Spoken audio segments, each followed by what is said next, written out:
Hi Chefeteers, I'm Chef Nakia and I want you to be more confident in the kitchen and when eating up your leftovers. If you are one of these people who says, oh, I just don't like leftovers. Somebody who has tried to enjoy eating leftovers but you just can't make yourself do it, then this video is for you. I find that most people who are just very much opposed to eating leftovers, it's usually because of one of these three reasons. Reheating your leftovers the wrong way, giving up that opportunity to add a little bit of a fresh flavor, storing your leftovers the wrong way. So in today's video, I'm gonna share with you some ways to fix those problems. That way you can give eating leftovers another try, hopefully see the good that can come from that, and help you reduce your food waste. So the three things that you're probably doing wrong, and you might be doing one, two, or all three of these things, depending on your kitchen habits. But number one would be reheating your leftovers the wrong way. Number two is giving up that opportunity to add a little bit of a fresh flavor or texture or ingredient to your dish to liven it up. And then three is storing your leftovers the wrong way. So problem number one, you are reheating your leftovers the wrong way. If you are heating up 99% of your leftovers in the microwave and you do not enjoy the texture, then stop heating them up in the microwave. The vast majority of the time, I don't use the microwave. We've got our handy dandy toaster oven right here. And if you don't have a nice toaster oven, like countertop toaster oven, you can use an oven or an air fryer for this type of heating. And then the second main way that I like to reheat leftovers is on the stovetop. And if you have a hot plate, then you could use that instead. So when you are reheating your leftovers, if you want a crispy or crunchier texture, then use dry heat. Use your toaster oven, air fryer type situation. If you are reheating something that is very moist, then you can use the stovetop. The reason why you don't want to use the microwave very often is because of the way in which microwaves reheat your food. The microwaves warm up the water molecules, the moisture molecules, and as they get hotter and vibrate, then the heat, right, then there's thermal transfer, so the heat from the water will move out to the drier parts of your food. Come on up, Smokey. We have a kitty that wants to join us. Okay. So if our kitty here was our example of like a chicken breast or something in the microwave, the little pads on her paws can be examples of the water molecules.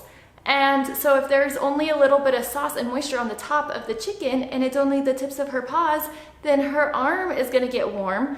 But up here, the body, the rest of the chicken breast, it's not gonna get as warm. And by the time you have enough water molecules throughout your food, warming up the entire food, then some of your parts of it are going to be dry, right? Like, maybe her little tips of her ears are all dry, right? So you're not really gonna enjoy that texture. And as far as flavor-wise goes, the microwaves, they don't really do much to help encourage any of your flavors to open up. All right, our kitty did not like being the example, so I think the rest of the video will just be us. And this is also why your crispier foods are going to become mushier in the microwave, because the water is going to turn to steam in there and anything that's dry in there is going to absorb that steam back up. So your crispier foods in the microwave are going to end up mushy, and then even your more moist foods in the microwave, you're going to have areas of that food that are hot and then areas that are really cold. The other day I heard something along the lines of a microwave is a great invention to get my hot plate of cold food, right? Sometimes it feels like whatever you put in the microwave is not actually warming the parts of it up the way that you want it to. So that's why I try to avoid the microwave, and instead, whenever I have crispier food, things like pizza, any sort of fried foods, breads, tortillas, any if I'm making like a warm sandwich and melting cheese on it, anything like that, I'm gonna use a toaster oven, or you could even use your air fryer. Also, depending on what veggies you have, like if they were already roasted and there's enough moisture still in there, you can put those in a toaster oven to reheat them. But vegetables are one that you could do in the toaster oven if you want them a little bit crisper, or you could do those on the stovetop if you want them to have a little bit more moisture. When I reheat things on the stovetop, if it's not a soup that already has a lot of broth to it, then I will add a sauce or a stock, or at the very least some water, into the pan with that food. And I almost always will reheat things on a low setting, just to make sure that you don't end up burning or overcooking any of the parts of the food. So if you're a big texture person and you are not happy with how microwaves reheat food, I am 100% with you. And the next time that you want to challenge yourself to try to love leftovers, heat up your moist type foods on the stovetop and heat up any dry, crispy, crunchy, melty foods in your toaster oven.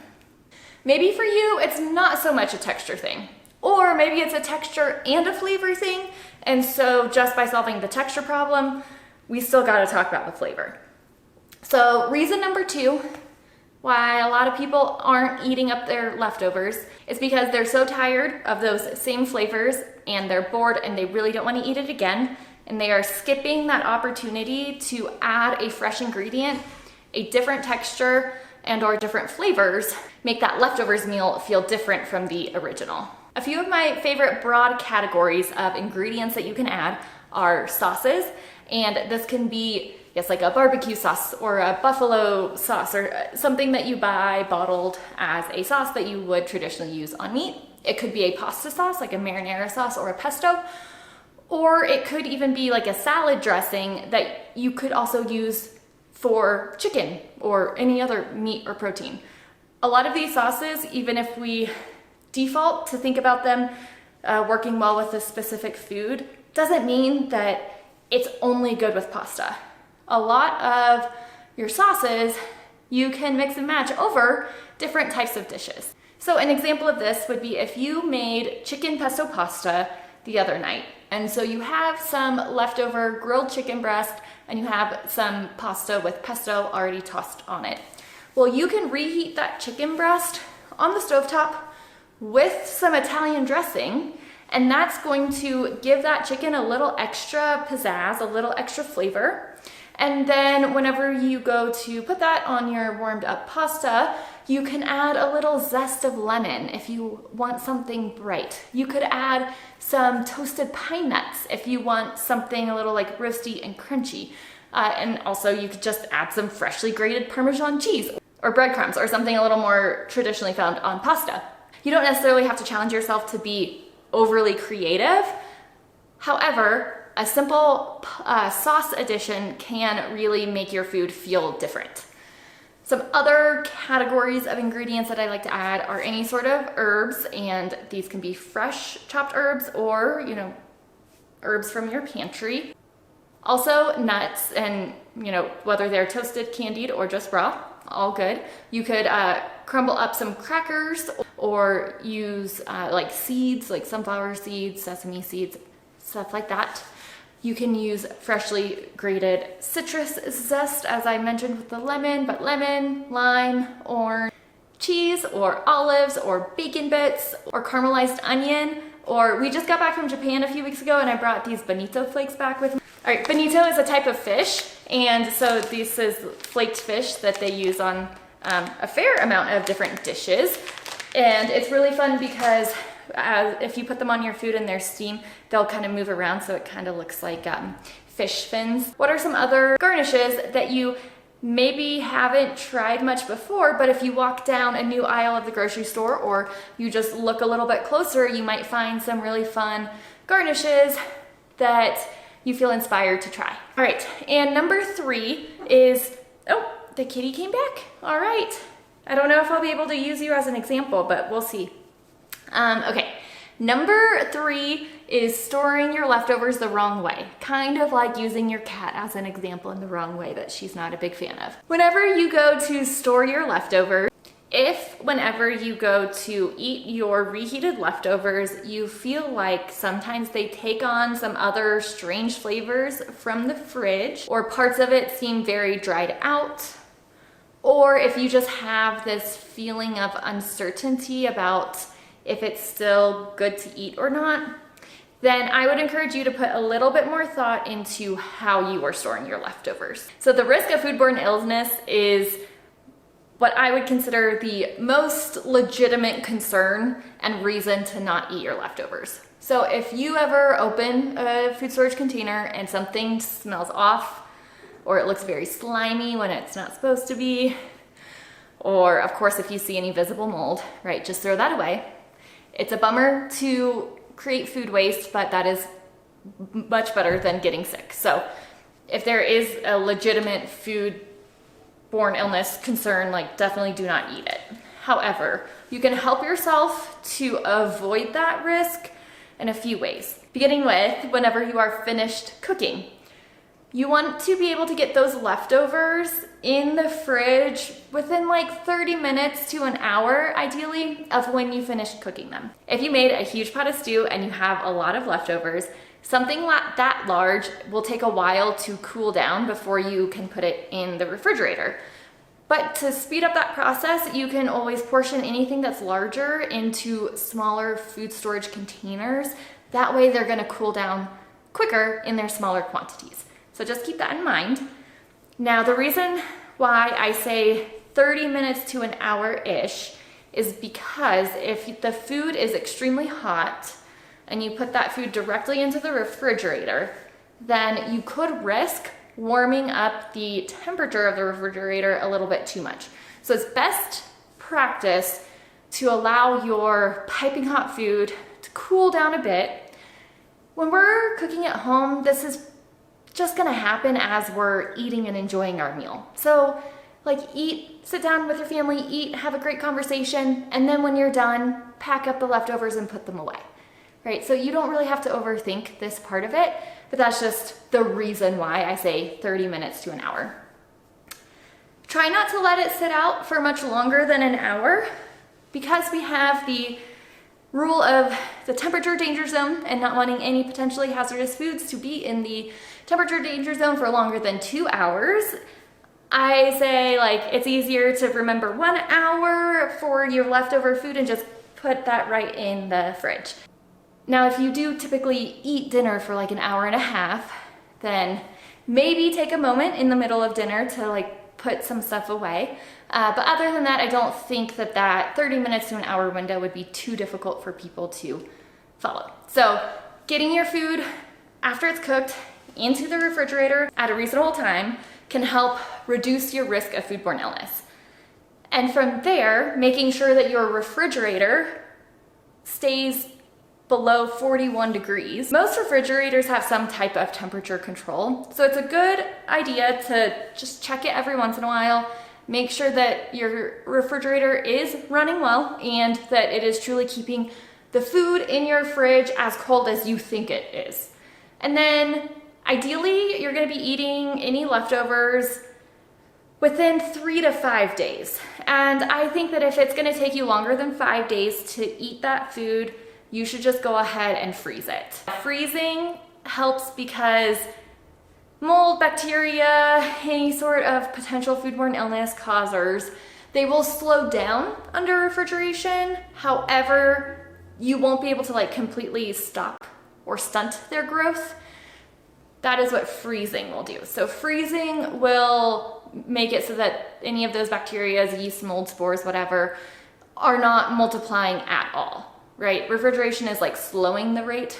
Freezing is putting a pause on it. And then once you go to thaw that food, then as they warm up, then they'll start multiplying again. But then that's why you would that's why you would ideally eat any of your thawed leftovers within like 3 days of thawing them. So far, we've got 2 time window frames to keep in mind. After you're finished cooking, try to get that food in the fridge between 30 minutes and an hour. And then whenever you are planning what type of leftovers you're gonna keep around, keep the stuff that you are gonna eat within 3 to 5 days in the fridge, and then anything more than that, toss it right in the freezer. The quality of your food is also like decreasing a little bit each day that it sits in there, and so if you already have a little bit of a hard time being excited about eating leftovers, the quicker that you can reheat and eat those again, the higher the quality is gonna be. Now with all of this talk about 3, 5 days or freezing it, how do you know what day is what? If you have a memory like a steel trap, that's great, but I still recommend everybody to label, label, label. You can use like masking tape and a Sharpie or even a pen, or if you have like washable stickers, you do that, but I highly recommend that you label all of your food for the date that you made it. That way later on you don't run into a question of, when did we make this? How old is this? I don't quite remember. If you label stuff with the date, then that just takes care of that. And then especially if it's going into the freezer, I would highly recommend that you label what is actually in there, like what that dish is. Because sometimes the longer something sits in the freezer, the harder it can be to recognize it.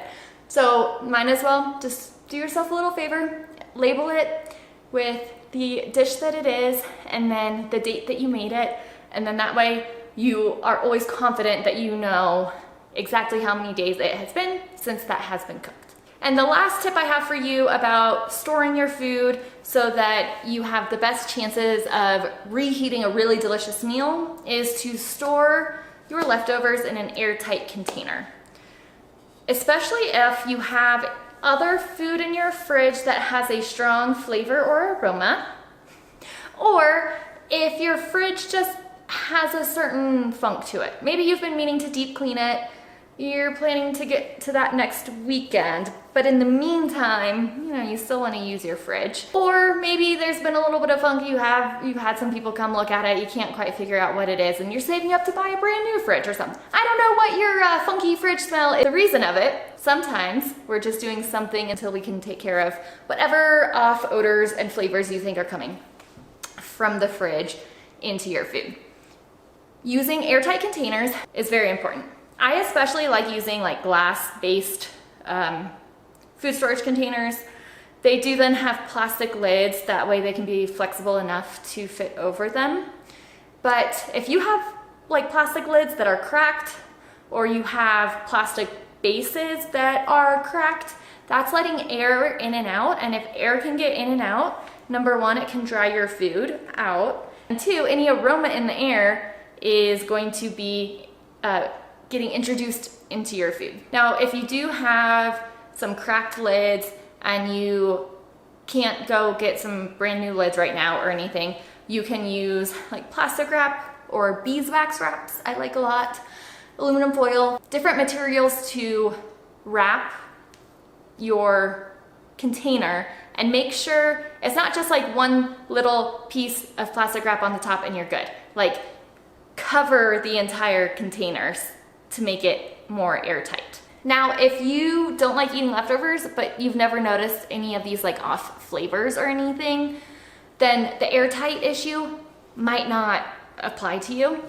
But if the corners of your food sometimes, or like the top of whatever's in that container, ends up getting a little bit drier and you aren't a big, and that is frustrating to you, then you might have, an airtight storage container issue. Depending on what the food is, you could sprinkle a little bit of water or stock on that drier food before reheating it and eating it. Sometimes it might just be a lost cause, so you could kind of scrape some of that off and hopefully everything underneath is still delicious. All right, so there we are, friends. So I hope that some of these ideas have helped you think twice about just tossing your leftovers. I would love to inspire you to try eating those again. Think about the ways that you're reheating things, the ways you're storing things, and if there's any potential to add a fresh element to the dish that will make you more excited to eat through those leftovers and reduce your food waste. If you are someone who does not like eating leftovers, who's just like really not into eating leftovers, I'd love to hear in the comments the reasons why, because if I need to make additional videos with tips and tricks personalized to your situation to try to help with that, then I would love to. If you have any questions about anything that I shared here, please ask in the comments. I find that eating leftovers, yes, helps reduce my food waste, but it can also be really helpful for those evenings whenever I don't feel like cooking. Yes, even a chef sometimes doesn't feel like cooking at home for herself. Being able to smartly use leftovers can help your meal planning be quicker, easier, and more stress-free. So that's why I'm so passionate about trying to get everybody, or as many people as possible, interested in eating leftovers.